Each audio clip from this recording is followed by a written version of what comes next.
Salut à tous, alors vidéo de dernière minute puisque un modèle Y, donc Juniper, qui s'appellerait donc au final Opal, je ne sais pas, un nom de code, donc qui serait en test dans une partie enneigée, donc je ne sais pas si c'est en Chine, aux États-Unis ou éventuellement au Canada ou en Alaska.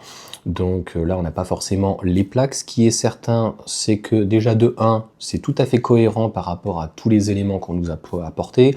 Encore une fois, hein, c'est pas un screenshot ou autre par un paparazzi. Donc concrètement, si c'est pas démenti d'ici quelques jours, c'est fort à parier. En fait, ce qui est dommage par rapport au-delà de la communication de Tesla, c'est que on en reparlera aussi dans cette vidéo assez rapide. Je vais faire 2 vidéos. Cette première avec ses incrustations et le fait que le modèle Y, nous, en Europe, standard, donc si on le commande, n'est plus disponible avant le mois de mai, donc il y a de fortes chances qu'il arrive en mai. Ça veut dire que le modèle Y, donc qui est quand même qui a énormément changé, donc le Juniper par rapport au modèle 3 Highland quand même, certes, mais aura mis pratiquement 2 ans donc à arriver, puisque de mémoire il est arrivé en septembre, donc c'était 2023. Donc ça va faire un peu plus d'un an et demi, et donc mai, pratiquement septembre, ça fera donc finalement 1 an et demi.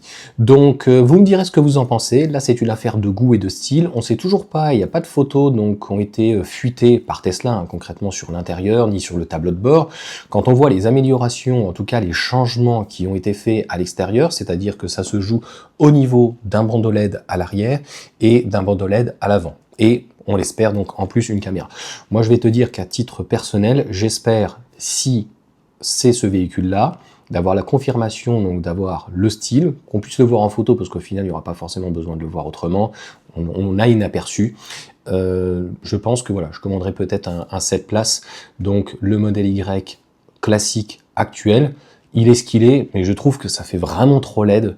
Après c'est une question peut-être d'habitude, tu me diras. Donc, tu me diras encore une fois ce que tu en penses en termes de style. Moi, je trouve qu'il y a trop de LED. À l'avant, ça fait comme un Photoshop qu'on avait vu, donc ça fait très cintré. Ça fait très G6, ça fait très chinois.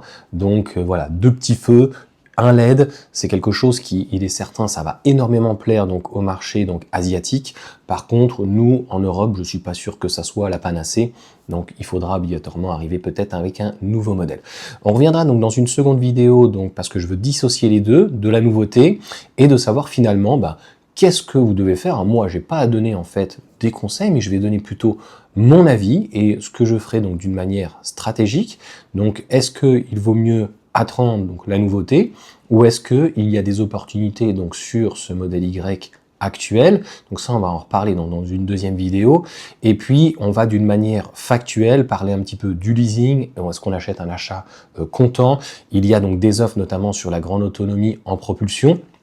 Mais il y a aussi des offres donc sur la grande autonomie 4 roues motrices. Il y a aussi donc les 5 places qui sont passées de 2500 donc pour avoir 2 places supplémentaires dans le coffre à 4000 €, donc ça fait un certain coût. Donc ça, on reviendra dans une autre vidéo. Là, le but, c'était la nouveauté, le modèle Y, donc Juniper Opal.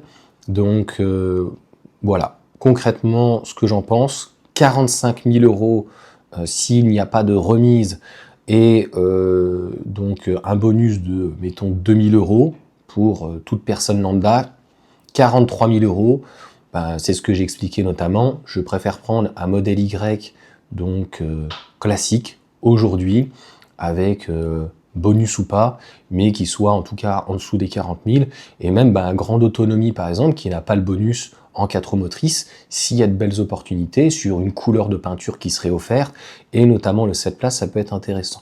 Sur ce, on revient donc juste après sur la deuxième vidéo, donc qui sera un peu plus explicative. Moi, mon avis, ce que j'en pense, et là sur la partie esthétique, je pense qu'on sera tous d'accord, c'est, pour ne pas dire moche, très très très particulier.